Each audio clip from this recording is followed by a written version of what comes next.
Lurkers explores the dark side of the online world. It contains adult themes and disturbing content for mature audiences only.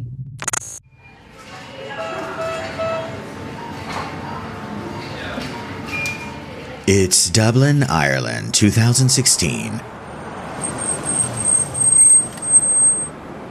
And a woman is moving fast through a hospital she never planned to be in. Not for herself, for a woman she trusts. A woman who, just minutes earlier, had called her in a panic. Quick, I'm in the hospital. I need you to come get me. She said she had collapsed in a bookshop, said she hated hospitals, said she needed to leave. And because his mother had already let her into her home, into her child's life, into the private, desperate corners of a family already stretched thin, she came. At reception, she gives the name she knows. Lucy Fitzwilliams. The woman behind the desk checks. Nothing. She tries again, maybe under another variation. Still nothing. Then the receptionist pauses and says, Oh, Samantha, cubicle 3. Samantha? The mother turns toward the ward. Her stomach drops, but she keeps walking. Because maybe it's a mistake. Maybe there's another woman in there. Maybe none of this means anything. She pulls back the curtain, and there she is. The same face, the same woman, the same soft voice that had promised to help her son. Only now, under a different name. The woman on the bed looks up, and for a second, something flashes across her face. Not confusion, realization, panic. The mother says the name she knows. Lucy. And the woman answers. But when she's asked about the other name, about Samantha, she doesn't explain. She doesn't even laugh it off. She says, Get me out of here. I have to go. So they leave. And the strangest part? The moment they step back outside into the evening air, she changes back. Like nothing happened. Like the person in the hospital bed, the frightened woman with the wrong name, never existed at all. And that's the thing about some predators. They don't just lie. They step in and out of whole identities so smoothly that by the time you realize one of them isn't real, you've already trusted all of them.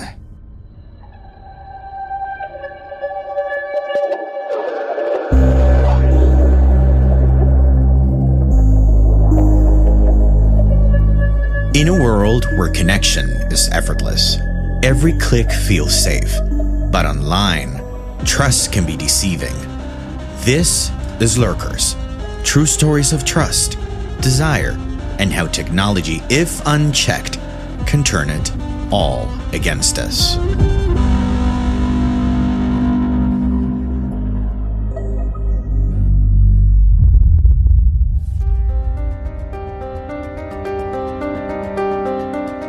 Hey friends, welcome back to Season 3 of Lurkers. If you've been with us since the beginning, thank you for coming back. And if this is your first time here, this is a show about the kinds of people who slip into real lives through trust, through lies, through the parts of us that want to be decent. Because not every predator arrives looking dangerous. Some seem vulnerable enough that doubting them feels cruel. And some understand something deeply human. The moment a person looks in need, suspicion starts to feel ugly. And that's where this story lives. But before we keep going, if Lurkers is a show you care about, following it, leaving a quick rating, or sharing an episode with one person really does help. It helps these stories travel, and it helps us keep building this strange, unsettling little corner together. Thank you for being part of this.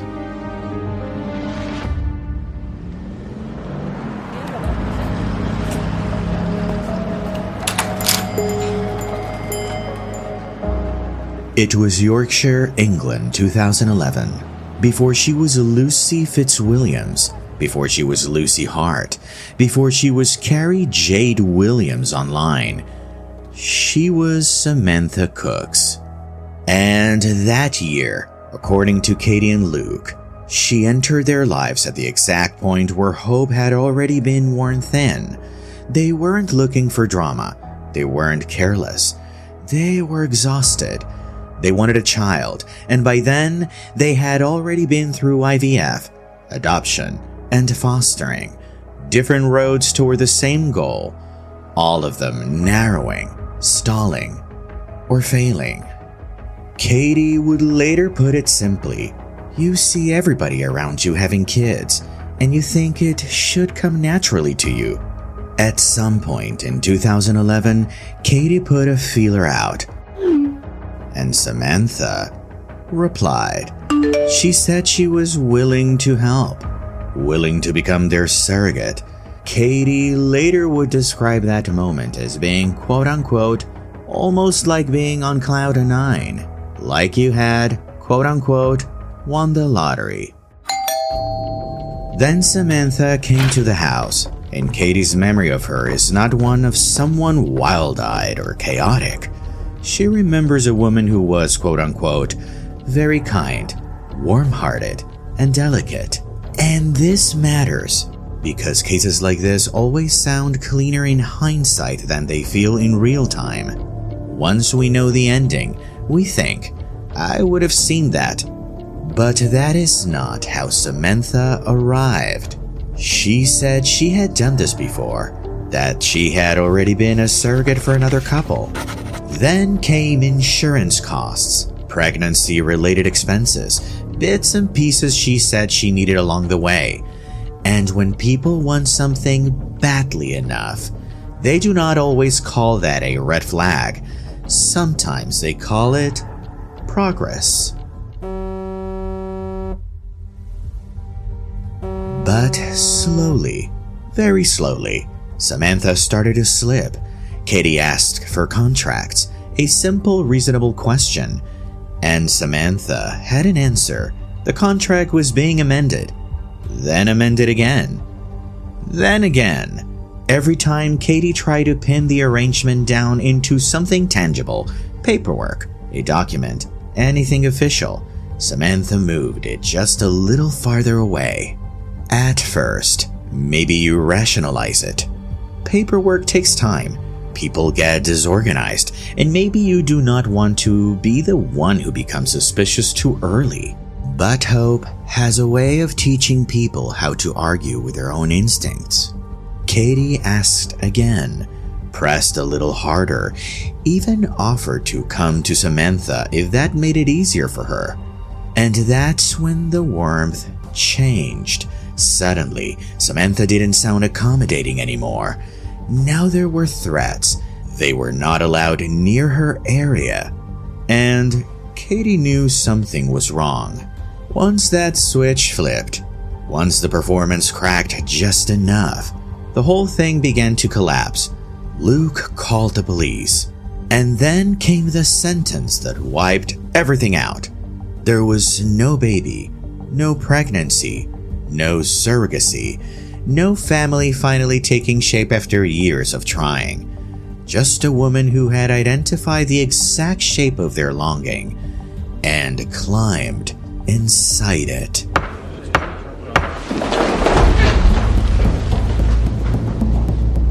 Samantha was arrested, but even then, justice didn't land with the force you'd expect. Katie later said the court figure was around £2,000, though in her view the real amount was closer to £5,000. Luke's version was blunter. For them, he said she got off scot-free and a slap on the wrist. Because Samantha, like people like Samantha often do, said the right words. She was sorry. It had never been her intention. She would never do it again. But Katie and Luke already knew better, because what they had just lived through did not feel like one bad decision. It felt practiced. Not the chaos of someone spiraling, but the method of someone who had already learned what desperate people sound like and how to answer them in exactly the voice they needed. Katie's conclusion was colder than any sentence Samantha ever got. until somebody stopped her completely. She was going to carry on, and Samantha Cooks, as it turns out, was only just getting started.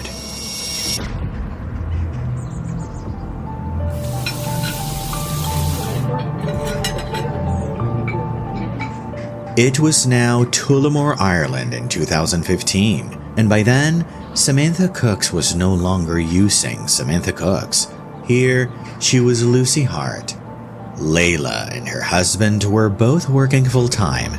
They had moved from the UK to Ireland years earlier, and like a lot of young families trying to hold things together without relatives nearby, childcare wasn't just a convenience problem, it was a money problem. Daycare was too expensive, family wasn't around, and a live-in nanny for them seemed like the cheaper, more practical option. So they went into a website, and that's where they found Lucy. Layla would later remember one detail that made her feel safe straight away. Lucy was English too. That familiarity helped. The conversation was easy. The connection felt natural, and soon, according to Layla, they were getting on, quote-unquote, like a house on fire. Once Lucy was in the home, she didn't just fit in. She became part of the family. Layla's daughter Charlie was around 10, nearly 11, and she remembers Lucy as, quote-unquote, a big ball of fun. Layla would later look back and put it simply, she was Mary Poppins. That was Samantha's gift. She didn't just become useful, she became indispensable. The family were under pressure financially. Their rent was too high. They needed somewhere cheaper. And Lucy said she could help. She told them she was a Jehovah's Witness, said she had spoken to a church elder, and that there was a beautiful house available for less than they were paying. She even took them to the house, showed them the outside, and it looked right. So they started rearranging their lives around it. They boxed things up, gave notice, asked to see the place properly, but every time, Lucy had an excuse. The owner was away, someone was out of town, timing was bad, there was always a reason to wait just a little longer. Then one day, the family happened to drive past the house again, and there was a man standing in the garden.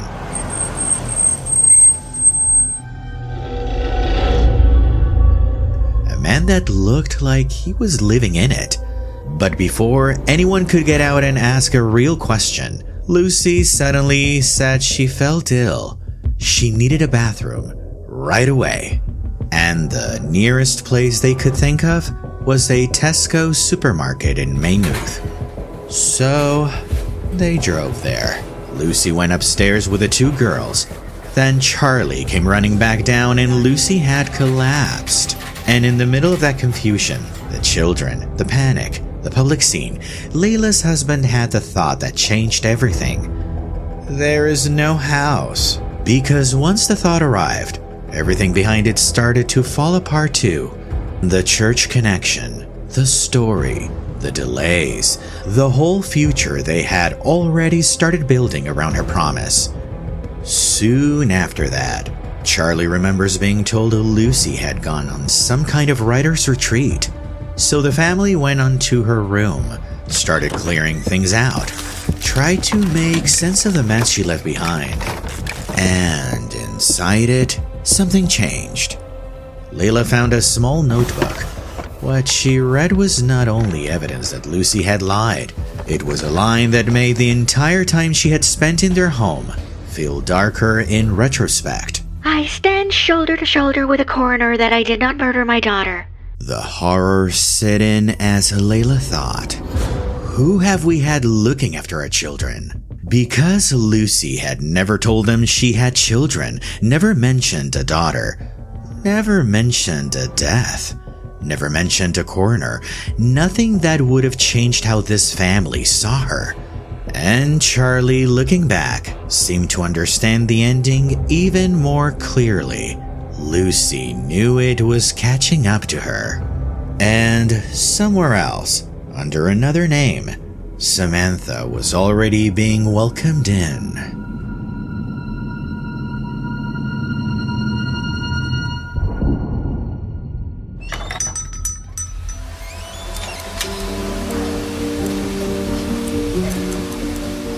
Now it was Dublin, Ireland in 2016, and by then, Samantha Cooks had changed again. Here, she was Lucy Fitzwilliams.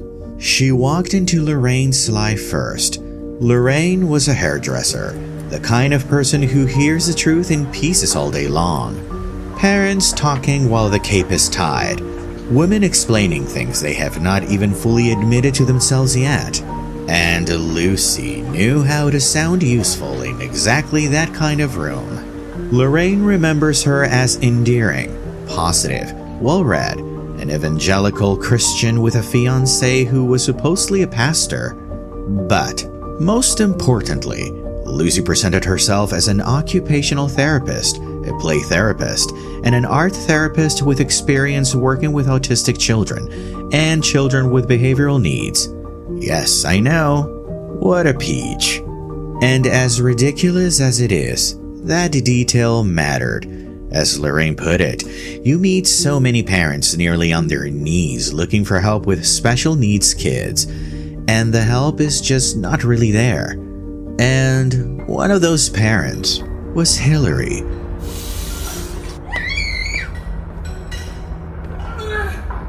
Hillary's son Reese had significant needs. He was nonverbal at the time.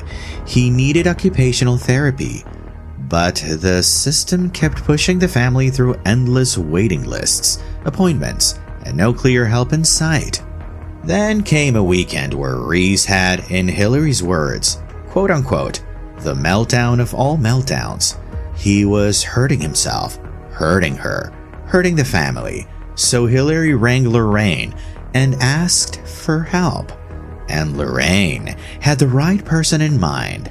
Lucy. Hillary called Lucy, and Lucy answered in exactly the right voice. Hi, Hillary. I've been waiting for you. That was enough. Hillary said by that one phone call, she was hooked immediately, because Samantha understood something by now. Not just how to lie, but how to make people feel expected, chosen, relieved.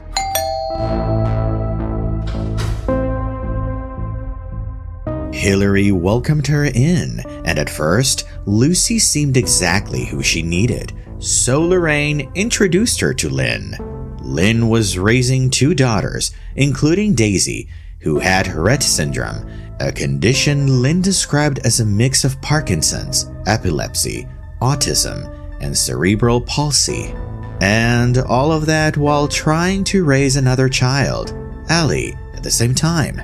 Lynn would later say it left her, quote unquote, really open. And Lucy stepped right into that opening. She spent time with Allie, gave her one-on-one attention. And very quickly, Lucy became someone the women trusted.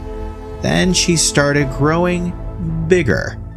Lucy said she was opening a women's shelter, and soon, the women were bringing her things, a double buggy, food hampers, sanitary products, baby clothes, cash in envelopes, water, formula, Christmas presents. They believed they were helping families in crisis, but they never saw a single family. And nobody pressed too hard on why the shelter itself remained invisible, because as Lynn explained, shelters in Ireland are supposed to be hidden, and that secrecy was built into the lie. Then came the other stories. Lucy said she was engaged to a pastor, said the wedding would be Star Wars themed, and even claimed she was an heiress, that her family owned 3M, the multinational company behind tape and industrial products, and that money was no issue. But the stories kept getting bigger. Lucy gave them something even more powerful than need. She gave them excitement, a Christmas trip to Lapland, reindeer rides, snowmobiling, dog sleighs, an itinerary. All they had to do was hand over the deposits. So they did.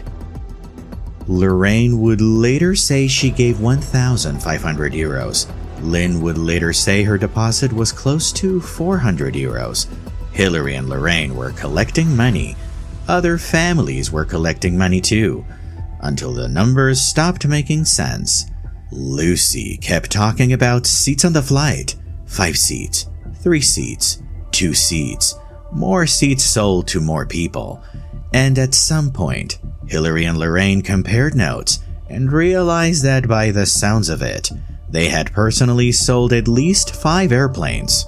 Then another mother, an accountant, wanted the charity number of the women's shelter before handing over a check, and Lucy couldn't produce it. By then, Hillary had noticed something else too. Lucy was spending less and less time helping Reese and more time talking about the pastor, about the wedding, lunch, everything except the occupational therapy she was supposed to provide. And then came that call you heard at the beginning of the episode.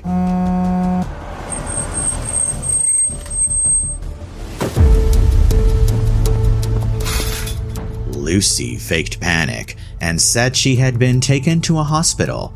Hillary went to collect her, asked for Lucy Fitzwilliams, but the receptionist only had a Samantha on the list. So after that, Lorraine started digging. There was no fiancé pastor. Lucy's church knew nothing about her.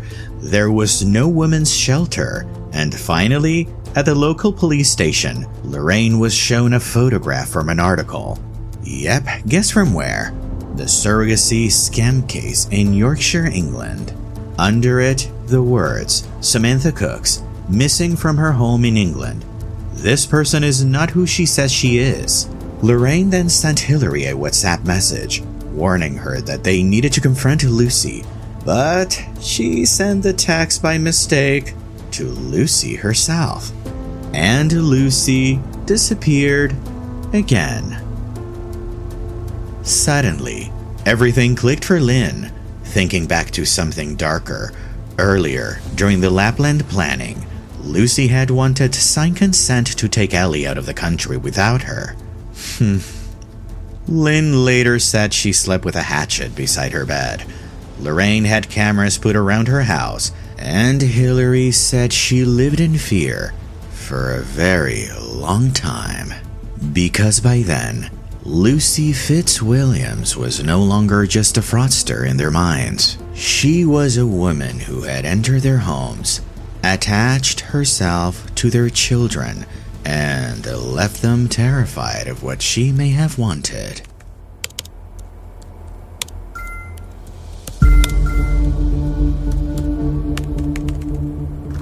By the time Lucy Fitzwilliams vanished from Dublin in 2016, the pattern was already there, but no one person could see all of it yet. Not Katie and Luke in Yorkshire, not Layla in Tullamore, not Hillary, Lorraine, and Lynn in Dublin. That was part of Samantha Cook's advantage. She didn't just change her story, she changed the distance between them. A different county, a different name, a different role, a different weakness to step into. And for years, that was enough, until the internet did what the internet sometimes does best. It brought the fragments into the same room. By 2021, Samantha had become someone else again. This time, she was Carrie Jade Williams, and in Kenmare, Ireland, Carrie was living next door to Chloe. Her landlord, Tim, thought he had a long-term tenant. Local businesses thought they were dealing with a thoughtful, talented, seriously ill woman. In the town's bridal shop, she chose a dress. She talked about a fiancé named Fionn, and a wedding that was supposedly coming. In local creative circles, she spoke as a writer. Online, there were awards. essays, and the kind of public recognition that made her story feel even harder to doubt. And layered over all of that was the illness. Carrie said she had Huntington's disease, said she had memory loss, said she was fighting for time, said she was facing experimental treatment in Los Angeles, where Netflix was going to do a documentary of her. Tim said he let the rent slide because he believed she was in and out of the hospital. In the bridal shop, people were left waiting for payment on a dress that was never going to be worn.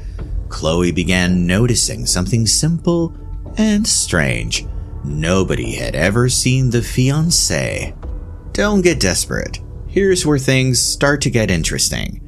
At the same time, on TikTok, Carrie was reaching people far beyond Kenmare. One of them was Maz, a TikTok creator.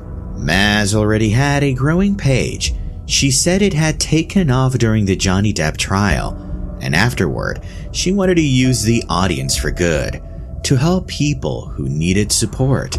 Then people started tagging her in Carrie Jade Williams videos. And to Maz, Carrie looked exactly like that kind of person.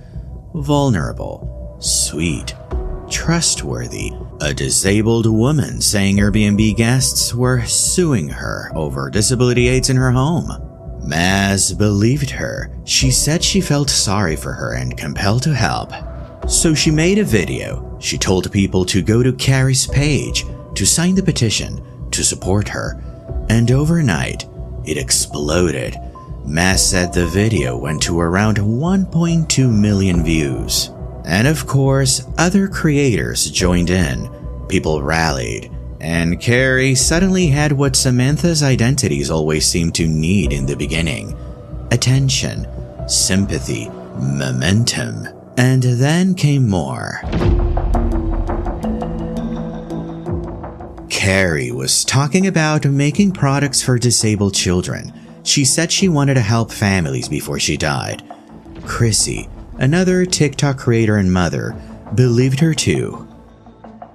Carrie promised to create a custom room for Chrissy's autistic children. Took 250 pounds of what Chrissy says was their children's Christmas money and never delivered a thing.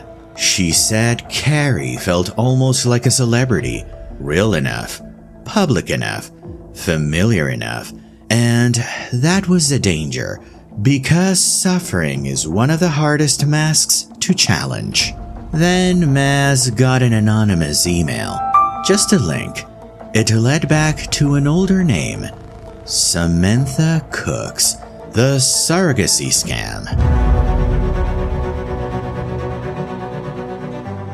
At first, Maz didn't want to believe it. She said she kept thinking, this has to be a mistake. It can't be the same person, because by then, she had already sent people toward Carrie's page, already helped make that story bigger. So, she started digging. She went back through old photos, compared features, compared details, and eventually, the moles on Samantha's neck confirmed it for her. Carrie and Samantha were the same person.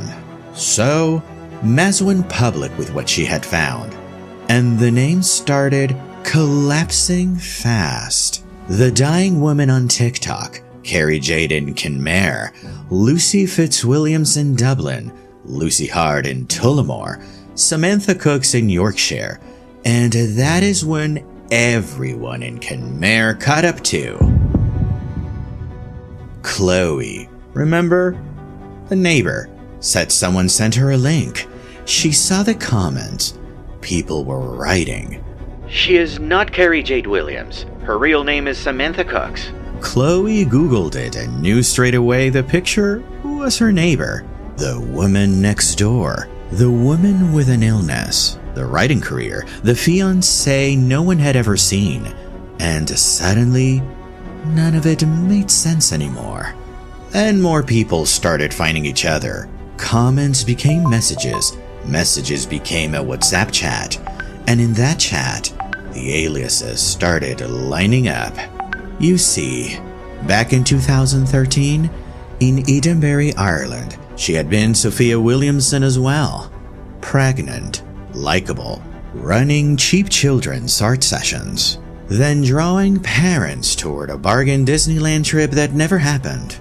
Just like Lorraine, Hillary, and Lynn. Fiona, one of the mothers in this Disneyland scam, later said that even now, if she met her again, she would probably still like her. That was a problem. Then more victims started entering the picture. Samantha had also been Rebecca Fitzgerald, another reinvention, another version built to get close. And once Carrie Jade blew apart, she did what she had done before. She fled to Selbridge, Ireland.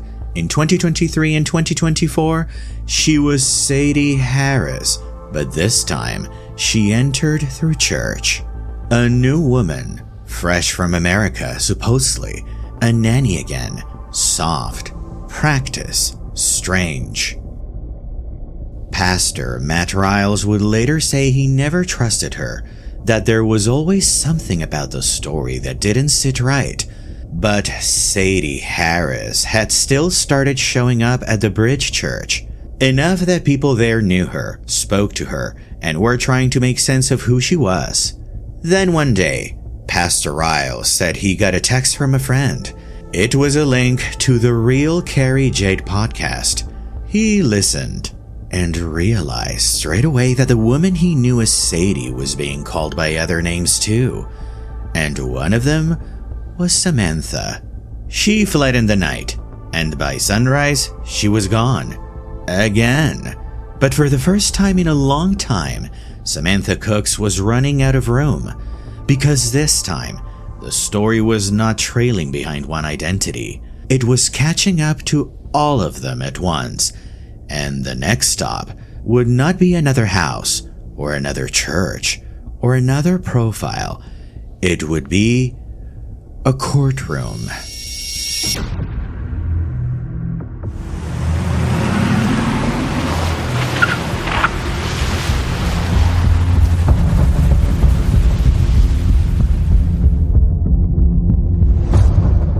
Finally, on July 12, 2024, Samantha Cooks was arrested outside a post office in Tralee, Ireland, while collecting a disability payment. The allegation was not small. Prosecutors said she had defrauded Ireland's Department of Social Protection of nearly 60,000 euros. And at the center of it was the same illness identity that had already pulled so many people in online: Huntington's disease.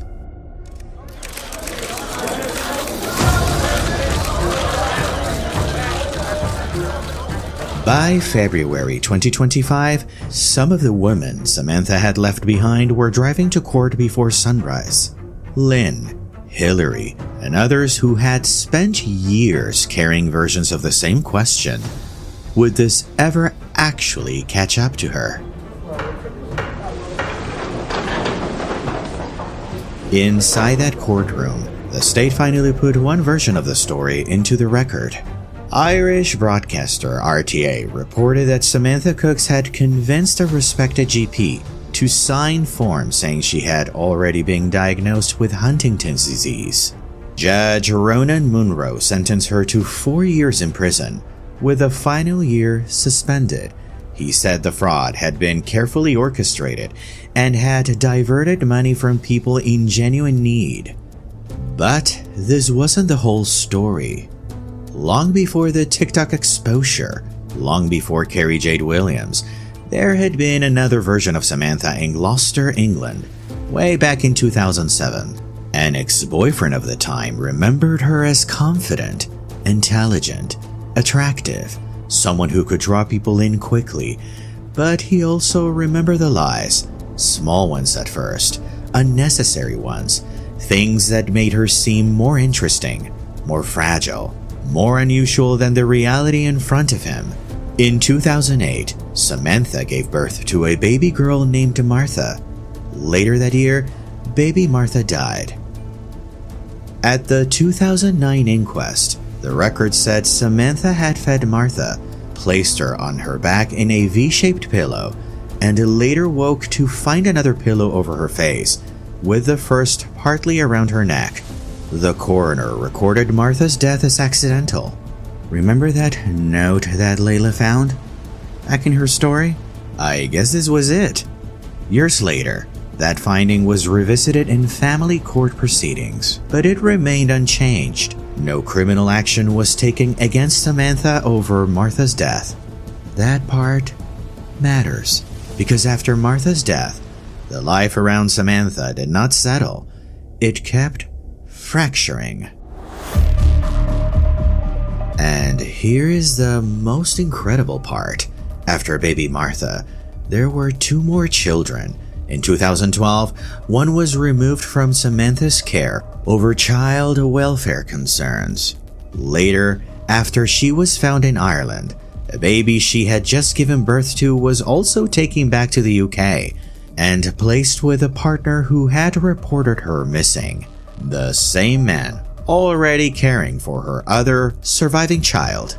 And this is where the story becomes difficult to hold in one shape, because the court can sentence a fraud, victims can compare notes, a timeline can finally be made visible. But even after all that, the central question does not become simple. It isn't, did she lie? We know she did. It isn't, did she keep reinventing herself? We know she did that too. No. The harder question is, what kind of person keeps building entire identities out of whatever the room is most ready to trust? A surrogate, a nanny, a therapist, a refuge organizer, a terminally ill writer, a churchgoer, a woman from America, a woman who lost her babies, a woman named anything but Samantha Cooks.